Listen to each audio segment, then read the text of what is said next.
Hey everyone, Kyle once again, and welcome back to another DVD update. I would say this is a very big one because I got a massive pile right here. And I haven't done a massive one like this in some time. So I got two bags. I got two bags full. I got one right here, and then another big one left right here. Just a show.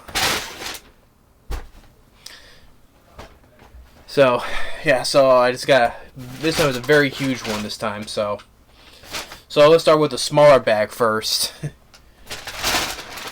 So just digging right through here.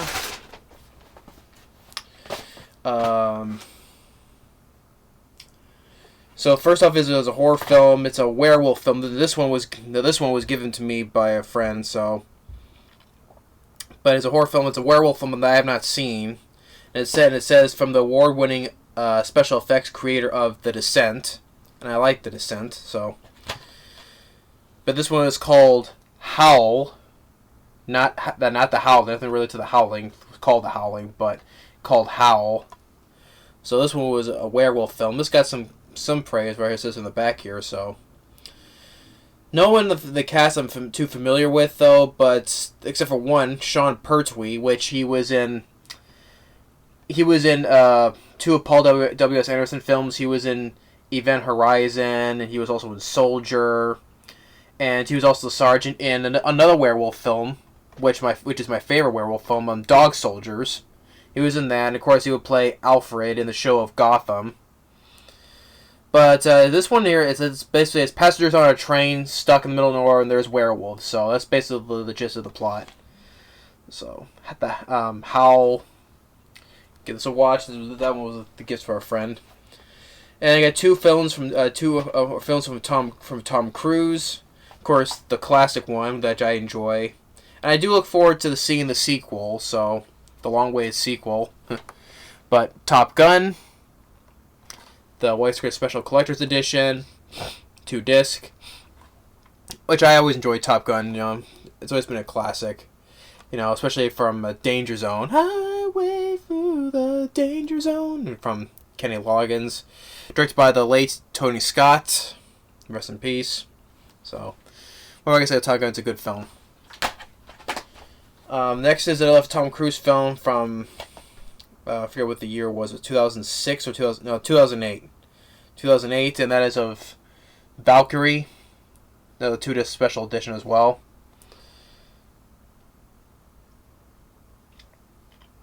So, yeah, it was the whole film about this one person that tried to kill Adolf Hitler with. So, but yeah, I haven't seen this film yet still, so I have to watch this one too. You got Tom Wilkinson, Terrence Stamp, Bill Nye, director Kenneth Branagh, who's also acting in this movie. So, Valkyrie. And then in this bag here,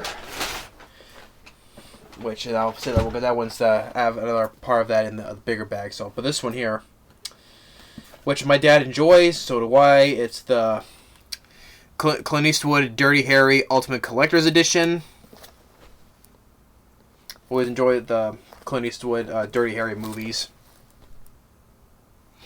From Dirty Harry, from the first one, Dirty Harry. Then. The Enforcer, Sudden Impact, then Magnum Force, and then the Deadpool. So, yeah, it's nice to have finally got the whole collection, this big collection of all of the Dirty Harry movies. Always enjoyed these Clint Eastwood movies. Classic films. Next, I got another big edition here. This is the ultimate cut, the complete story of Watchmen, which I like. Watchmen. It was another DC. It's another DC film that I liked. So, yeah, Patrick Wilson, Jeffrey D. Morgan. So, and a Zack Snyder film that I liked. So, but I like watching it, so I was hey, another DC film that I like, and this is from 2009. So this is the ultimate cut, complete story of Watchmen. So that's a big collector's edition right there. So that's it for that one bag, and now I get to this big hunkin' bag right here. Next, so I guess let's jump with this selection right here.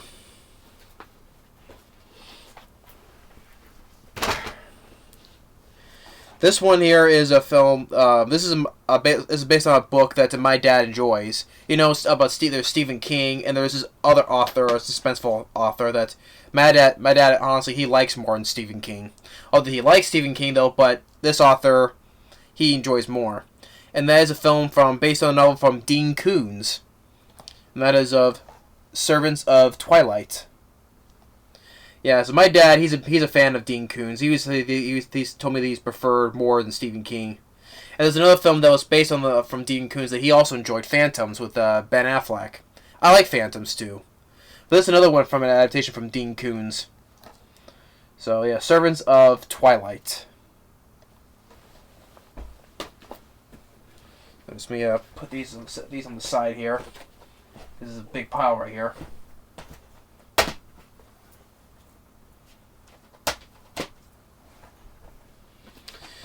Next is I think this is a sci-fi film that I do enjoy. This one doesn't get talked about much, but it stars Dennis Quaid and Ben Foster, and even Norman Reedus, Daryl himself from The Walking Dead. This is years before The Walking Dead though, but he has a small role in this as well. So Pandorum.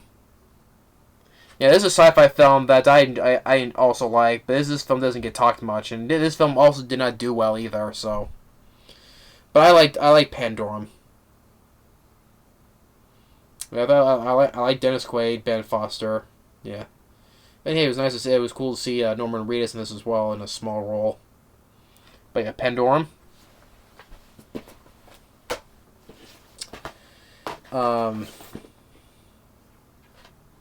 This is a thriller film, more of a thriller mystery film that this film also flopped as well. But this one I did not see in the theater, but I did manage to see it a while back though. But stars Daniel Craig, and you got Naomi Watts and Rachel Weisz, and even Elias Koteas, who played Casey from the Ninja Turtles movies, the 1991. That is of Dreamhouse. Yeah, I don't understand. This one another film I did not understand that this film was not well received. So I don't get it, but I thought this was another pretty decent film, and probably because it probably was like a cliche thing, but I understood the other film I got hate for this, but yeah, because Daniel Craig did a good job, and Rachel Weisz from the Mummy movies 1 and 2, Naomi Watts as well, so. Dreamhouse. Next is a film that this one I have not yet seen. It's an older film. Stars Gene Hackman. Well, it has a pretty good cast as well. You get Gene Hackman, Tommy Lee Jones, John Hurt as well, and Dennis Franz. And this is directed by Andrew Davis. So this is of The Package. And this is basically so basically, director Andrew Davis, he also later going to direct the first Under Siege film, and Above the Law with Steven Seagal, both from Steven Seagal, but also The Fugitive as well. 3 of the films that also stars Tommy Lee Jones. So yeah, this is before Under Siege, because he's a little more younger in this one, Tommy Lee Jones. So basically, Andrew Davis used Tommy Lee Jones 3 times. So this film, Under Siege, then The Fugitive. But this is a Gene Hackman film I have not yet seen, so I'll give this a watch. The Package. And of course, they got 2 films here. This one is, of course, this classic one right here, which my dad really does enjoy.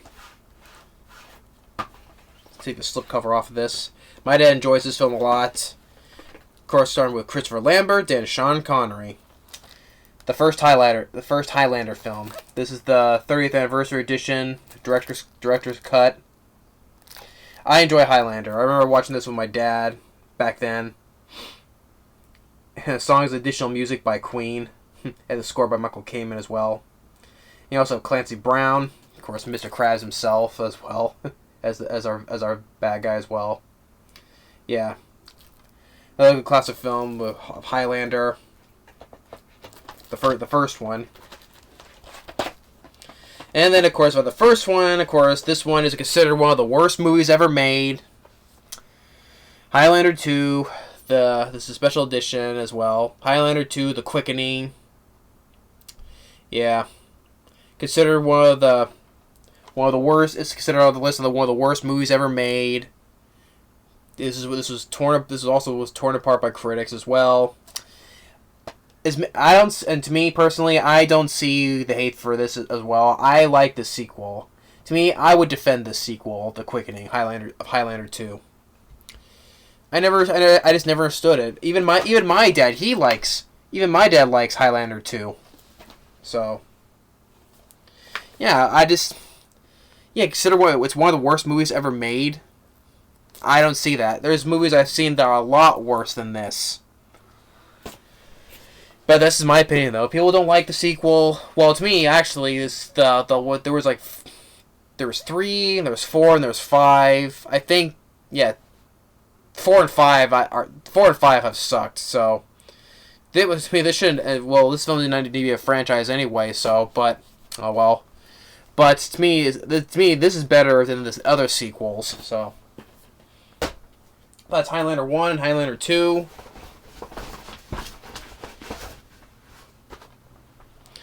Next is the 1977 film, starring James Brolin and also Ronnie Cox, and that is of The Car. Yeah, there's not too many films besides Christine, which I enjoy. It's my favorite of the Stephen King adaptations, especially directed by John Carpenter as well. But I don't think there's not that too many films about like actually killer cars. So this is before Christine though, but not too many films that has like about killer cars. And actually, this I did not mind. So yeah, The Car, and this was a black Cadillac, I think it was.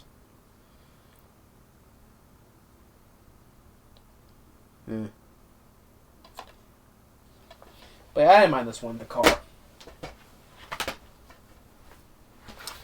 Next is another film. Was it from 1980? It starred one of the cast members I recognize as Barbara Steele from Friday the 13th Part 2, which I enjoyed her. And she's like the leading girls in the Friday the 13th franchise. I enjoy Barbara Steele a lot. This one is of Silent Scream.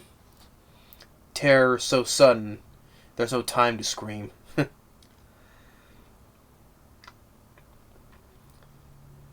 And then there's this other guy on here that I've seen before in other films. I just can't place him though. But I know Barbara Steele. I like from Friday the 13th Part 2. But yeah, Silent Scream.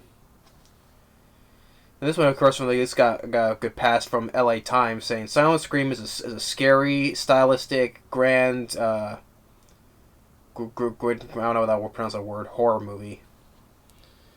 Or this one here from Variety, frightening, fan pleasure, a real chiller.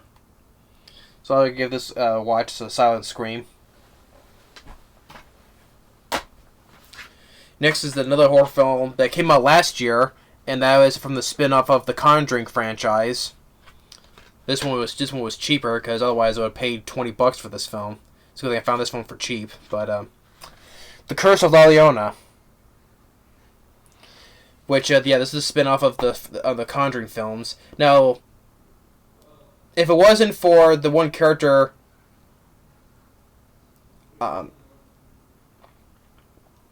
if I have this right, I'm pausing here because I'm reading here. So, but yeah, if it wasn't for one character, the problem with this, if it wasn't for one character that was in the Annabelle movies, well, the first one, this would have been like you couldn't tell if this was a spin-off of the Conjuring universe, because what was the guy's name? Tony. I pronounce that guy, his last name, Tony something. He was the priest in the first Annabelle movie, because in this film he talks to Linda Carlowright, who played Velma from the Scooby-Doo movies. She has a conversation with him, and he mentioned about his encounter with a possessed doll, aka Annabelle. So if it wasn't for that character and the mentioning of Annabelle in this film, you would not have known this was a within the Conjuring universe. So this could have been like a standalone horror film itself, not mentioning the Conjuring films. Like that's a problem though. Well, for me it was. If it wasn't that one character, we would not have known this was taking place within the Conjuring universe. But yeah, I like Linda Carliani, because I liked her from when she played. I thought she played a good Velma from the Scooby-Doo movies. But yeah, the Curse of La Llorona, of course, the mythical tale about that spirit dealing with the children, all that. Give that a watch. Next is a film that I do enjoy, and it's from director Louis Teague, who directed Cujo and Alligator, which two films I really do enjoy a lot. This is of Navy SEALs. This is a film that also was a good film from him. Navy SEALs, starring Charlie Sheen and Michael Biehn. And you also have Bill Paxton in this as well. Rest in peace. Yeah, this is another good film that I enjoy, and this is another good film from the director Louis Teague. I love Cujo and I love Alligator. This is another coming from the Orion Pictures, so. And I think also Louis Teague also going to direct another Stephen King film, Cat's Eye. Yeah, which is another Stephen King film I enjoy. Louis Teague. I think he also directed Cat's Eye. That's another great anthology movie. Horror anthology. I enjoy Cat's Eye. And I forgot that he directed that film too, so. Yeah, Louis Teague, I think he's a good director. This is more of his films I enjoy, so. Yeah, but I enjoy this film too, Navy SEALs. Another film that my dad also enjoys. That. And next is I got going to more of the box sets right here. Got a lot of boxes I got for seasons. But first off, I finally managed to get this. This is the Blu-ray edition of the Blu-ray edition of the box set of Critters. Yeah, so I finally managed to get the Blu-ray set, which I enjoy the Critters movies. The first one's a classic. 2 is a great sequel. 3 and 4 are a little bit below the first two, but I still overall like the 2 and 3 and 4. And of course, as I mentioned before, with the whole freaking new Unhinged or new bitch film. Yeah, it's episodes, but combined together, it's a movie. So that's why I say it's a movie. And let's say it's one of the worst movies I've seen last year, especially that one scene that I mentioned scarred me for that. It made me take a look at it differently, see things on the Critters stuff. And I've not yet seen that also came out last year, what was called Critters Attack. I know that Dee Wallace, who was also in the first movie, she comes back in that movie as well. I have not yet seen it, but ever since I saw the new binge, I have no interest in seeing Critters Attack. I'll just stick with the 4 right here. I got right here on Blu-ray. So yeah, but I enjoy these 4 Critters movies. So I'm glad I managed to get the box set of this. Next. Come on. Which is more a bit closer to what I have because of the show that I really do enjoy. Season 9 of the X-Files. And which, sadly, this was the last of the good seasons, because then 10, 11 have sucked. I know that 10, 11 sucks. I've seen episodes from season 10 and 11, and season 10 and 11 have sucked. To me, it does. To me, this is the end of the good stuff for the X-Files for me, because I love all 9 seasons. And then, of course, when they did the revival was season 10, 11, and that just downhill. And not to mention, I like the first movie, but the second film, I want to believe, sucked as well. But yeah, this is the ninth season to me, the last of the good of the seasons of the X-Files. And then moving on to more seasons. Since I have the movie, I want to quickly catch up on. It's gonna take me time though, but still, managed this. So far, I have the first season, and where is it? Season. Yeah, the first season of Buffy the Vampire Slayer. This time, instead of Christy Swanson, she's replaced by Sarah Michelle Gellar. And of course, with Joss Whedon, the director of the Avengers films, 1 and 2, was one of the creators of this. So, but yeah, Sarah Michelle Gellar. I remember seeing a couple of episodes back in the day, by which I did not mind. So, because I like Sarah Michelle Gellar. So we got the first season, season 2. Well, but I skipped season 3, but I managed to get season 4. Yeah, 4 seasons. So I'll have to get the third season, and then the other ones afterwards. So yeah, the first, second, and fourth season of Buffy the Vampire Slayer.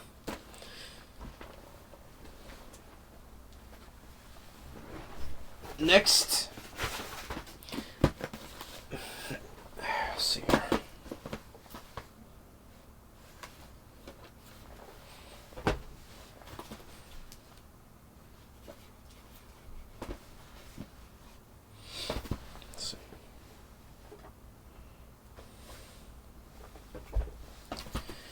Next is the which I have to get the first 2, but this is seasons 3 and 4 and 6. Interested in checking them out. So this is of the show of Xena, Warrior Princess. Seasons 3, 4, and then 6. I have to get the rest of them. So I think I keep forgetting. Was this the spin-off of that Hercules show? I keep on forgetting though. But get these. I have to get the rest. So this is season 3, 4, and 6.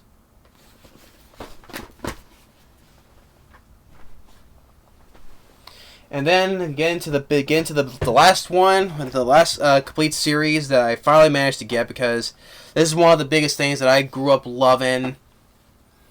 I love these guys to death. That's why one of the biggest not only my childhood thing that I always was funny, which I used to watch with my dad, little my grandpa. I love these guys to death. This is one I'll always continue watching forever. And that is, I got the whole complete the complete collection, the 8-volume set from 1934 to 1959. That is of the Three Stooges. The complete collection from 1934 to 39. So you got all the way from Curly to Shemp, and then to Joe Besser. But I didn't care for Joe Besser though. But it's Moe, Larry, Curly, and Shemp though that I love growing up. I watch these all the time. I still do to this day. Not only from I watched from my childhood though, but they still made me laugh. I still laughed back then when I was little, and I still do to this day. My dad loves them to death, and so did my grandpa. I miss him a lot. I always remember watching the three of us watching the Stooges together. We're all just laughing our asses off. I love the Stooges to death. I really do. I love them to death. And by the way, screw that 2012 movie. That was one of the biggest insults ever. You think The Lion King from last year was an insult to me? That film was a freaking insult to me as well. That's one of the biggest. If I had to make a list, Lion King is up there on the list for biggest insulted movies that insulted me to death. That film and that, let alone the Three Stooges movie. That film pissed me off so much. That was an insult to these guys. None of those actors had what these guys had. Just makes me pissed off about that. I hate that film to death. Hate that film to death. Hate it. And yet my brother makes fun of me for that. Which if I mention him, he probably still does. Nothing what these guys got. These are the true kings of slapstick comedy kings. Although I love Abbott and Costello though, but I love them. I love those guys also to death. I love their movies as well, but these guys I always watch more times ever. So I'm glad I finally managed to watch together the whole complete collection here. So yeah. So that's a biggie right there. So all these seasons, the collections, and other stuff as well. Definitely a massive DVD update. I haven't done in quite some time, so I hope you enjoyed this long one. A lot of great stuff I got here. So, but thanks for watching, and stay tuned for more movie reviews and other videos later.